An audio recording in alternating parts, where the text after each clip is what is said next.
Nous devons méditer sur l'apostolat.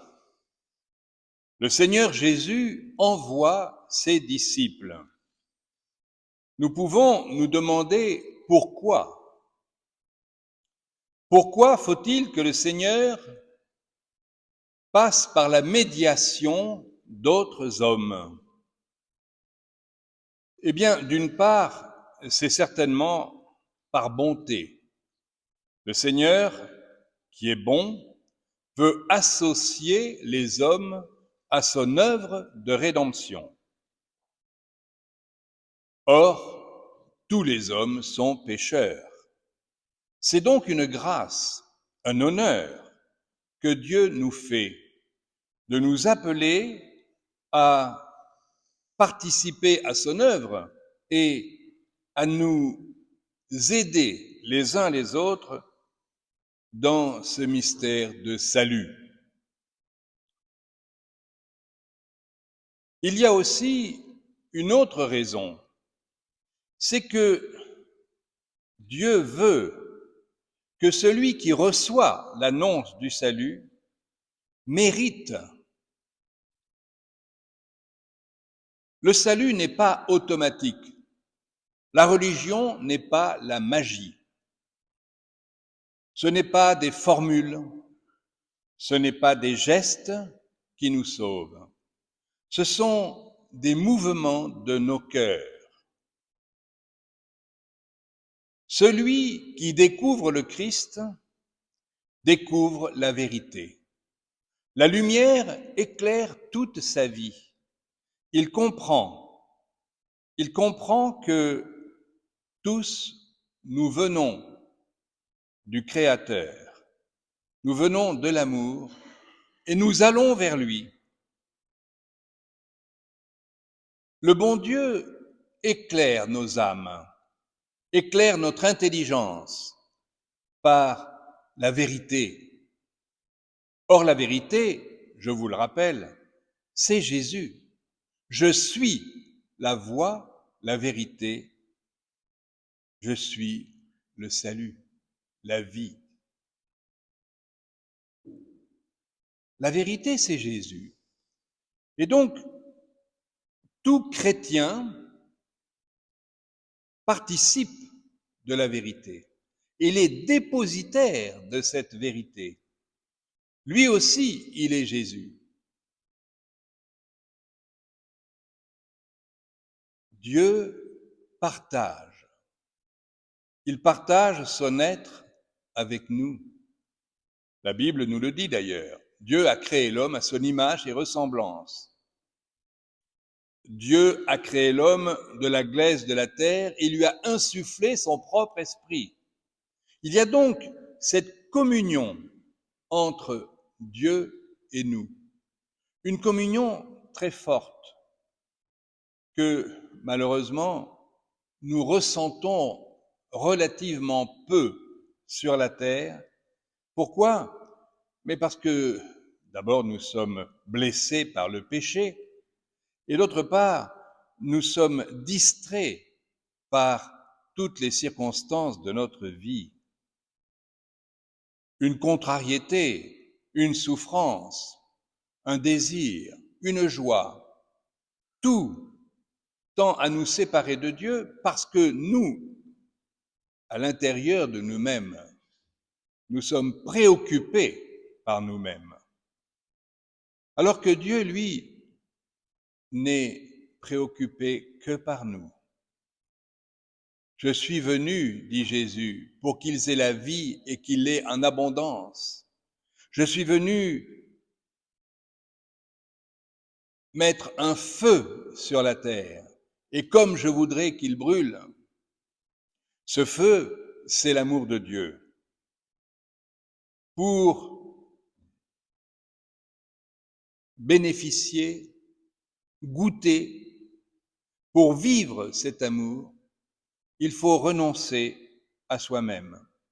Il faut renoncer à cet amour-propre, à cet égoïsme, à cet égocentrisme qui est la conséquence du péché.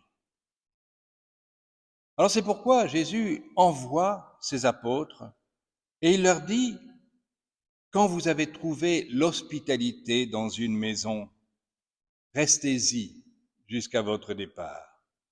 Mais si on refuse de vous accueillir, secouez la poussière de vos pieds. Il y a dans cette parole de Jésus tant d'amour. Nous le voyons comme une opposition, mais dans le Seigneur, il n'est pas question d'opposition. Le Seigneur a cette sollicitude pour nos âmes. Il est toujours préoccupé parce qu'il voit le danger que nous courons. Il voit que tant de choses peuvent nous séparer de lui. Les apôtres sont partis dans cette confiance. Ils proclament qu'il faut se convertir. Et cela, on l'oublie trop facilement. On voit les miracles, ils expulsent des démons, ils guérissent les malades. Mais il faut se convertir. Il faut, c'est-à-dire que la vérité qui nous éclaire devienne notre lumière, notre guide, qu'elle nous attire vers Dieu. Il faut la charité, bien sûr, mais il faut aussi l'espérance. Voyez-vous, les apôtres étaient envoyés par Jésus et ils retournent à Jésus. Ils viennent rendre compte de leur apostolat, de leur œuvre. Nous devons, nous aussi, nous référer sans cesse au Christ. Que ferait le Christ à ma place? Qu'est-ce qu'il dirait maintenant? Voilà une question que nous ne nous posons pas bien souvent. Nous réagissons toujours au niveau épidermique, au niveau le plus superficiel. Vous avez vu comment il m'a parlé? Vous avez vu ce qu'il m'a dit? Comment il me regarde? Nous sommes toujours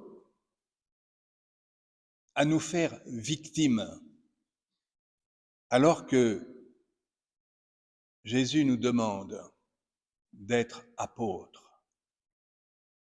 Il faut nous référer à lui, toujours nous demander que ferait Jésus à ma place. Toujours me demander, mais le Seigneur me regarde, qu'est-ce qu'il va penser de moi? Plutôt que de nous demander toujours ce que les autres pensent de nous, qu'est-ce que le Seigneur pense de moi? Comment il me voit? Et le Seigneur me voit toujours avec immensément d'amour. Sa tendresse est sur moi. Son regard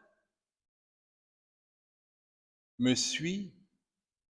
Et si je me rendais compte à quel point tout acte bon que je fais, tout renoncement, tout sacrifice, tout acte de charité le réjouit. Si nous pouvions voir son sourire, sa béatitude du bien que nous faisons, mais on le ferait tout le temps. Nous ne sommes pas assez conscients de ce regard du Christ sur nous. Nous ne nous rendons pas compte à quel point il attend de nous la perfection de l'amour, cette tendresse, cette douceur, cette humilité qui est celle des saints, mais qui est la nôtre, à notre portée. Il suffit d'aimer. Il suffit d'aimer Jésus pour ce qu'il est, Dieu, mon Sauveur. Quand saint Thomas a vu Jésus ressuscité, avec les plaies les plaies dues à nos péchés, inscrites dans son corps glorieux. Il est tombé par terre et il a dit, mon Seigneur et mon Dieu. C'est l'attitude que nous devrions avoir tous les jours, à chaque instant de la journée. Mon Seigneur et mon Dieu. Parce que nous aurons des comptes à rendre. Il est certain que la mort nous fait peur, en particulier à cause du jugement. Nous, chrétiens, nous savons que, à l'instant même de notre mort, nous allons être jugés. Jugés par qui? Par l'amour. Sur l'amour. Nous qui sommes si pauvres en amour. Alors, cette phrase du Christ,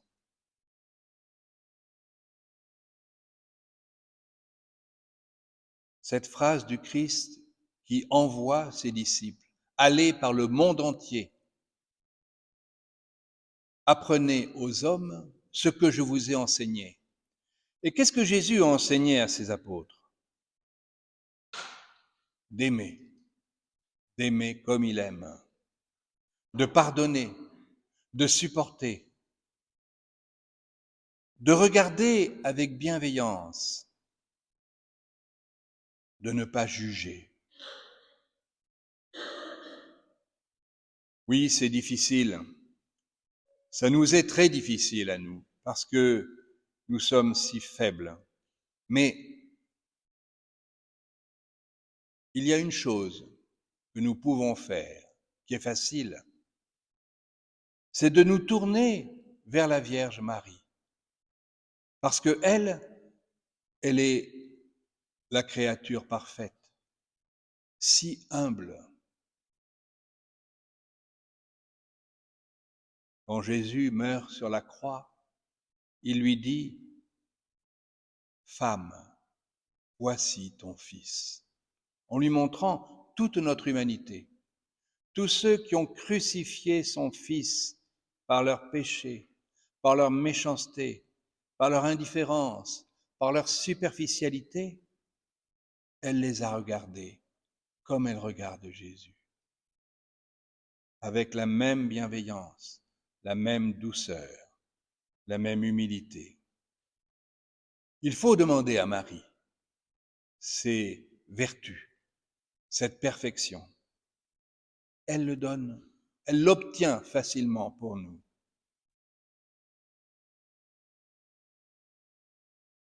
Sur la terre, nous vivons comme au ciel, mais cela dépend de nous. Cela dépend de notre rapport avec le Christ, avec Jésus. Rendons-nous compte qu'il est là, présent dans notre vie, à chaque instant. Il ne nous abandonne jamais. Il ne se détourne jamais. Et c'est même, je dirais, quand nous avons l'impression qu'il ne fait plus attention à nous, qu'il nous regarde avec le plus de tendresse, qu'il attend, il attend. Il se cache, en fait. Il se cache pour attendre de nous ce mouvement du cœur qui est la réponse de la créature à son Créateur, qui est la gratitude. Nous devrions dire merci à chaque instant à Dieu. Soit quand nous avons les grâces, bien sûr, mais même quand nous avons les épreuves, quand nous avons les peines. C'est peut-être là qu'il faut dire le plus merci.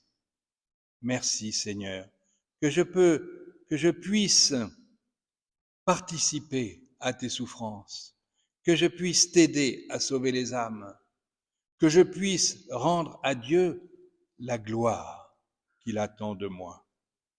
Amen.